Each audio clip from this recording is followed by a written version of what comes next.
Telemedicína predstavuje inovatívny prístup ku zdravotnej starostlivosti. Podľa mnohých štúdií zlepšuje adherenciu pacientov ku liečbe a tým aj ich celkový zdravotný stav. Vďaka implementácii umelej inteligencie do telemedicíny naozaj šetrí čas zdravotníkom, šetrí čas pacientom a taktiež má blahodárny ekonomický vplyv na štáty, poisťovne a aj naozaj pre pacientov, keďže vlastne naozaj šetrí tie financie.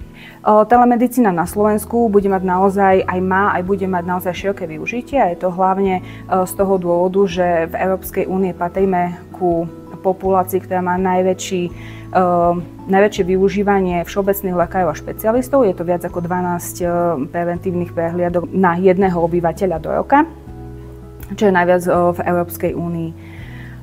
Taktiež nám starne populácia. Momentálne teraz bojujeme s generáciou tzv. Post-war baby boom, čiže s generáciou, ktorá sa narodila v roku 1946 až 1955. Táto populácia má teraz približne 70 rokov a tvorí taktiež aj významnú časť zdravotníckych pracovníkov a lekárov v našej populácii. Do budúcnosti sa budeme musieť zapodievať aj tzv. Husákovými deťmi, čiže ľuďmi narodenými v roku 1970 až 1985, ktorí tvoria teraz tiež značné množstvo pracujúcich lekárov. Nevýhody telemedicíny je naozaj nedostatok širokého internetového a telekomunikačného pokrytia, kde na Slovensku v niektorých komunitách nevieme zabezpečiť tečúcu vodu, respektíve niektoré komunity si nevedia dovoliť tečúcu vodu a my by sme chceli implementovať telemedicínske prístupy.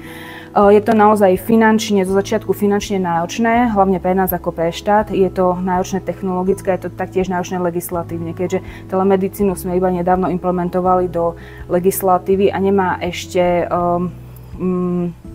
nie je ešte tak široko uplatnená.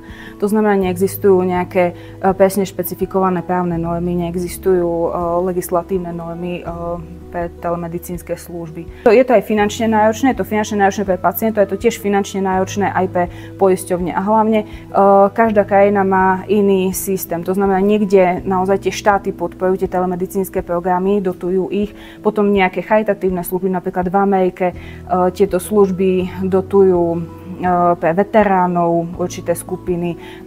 Široko implementovaná je napríklad v Anglicku, v Nemecku a tam tieto služby pokrývajú poisťovne. Problémom je staršie zastúpenie či už lekárov alebo pacientov, ktorí naozaj s týmito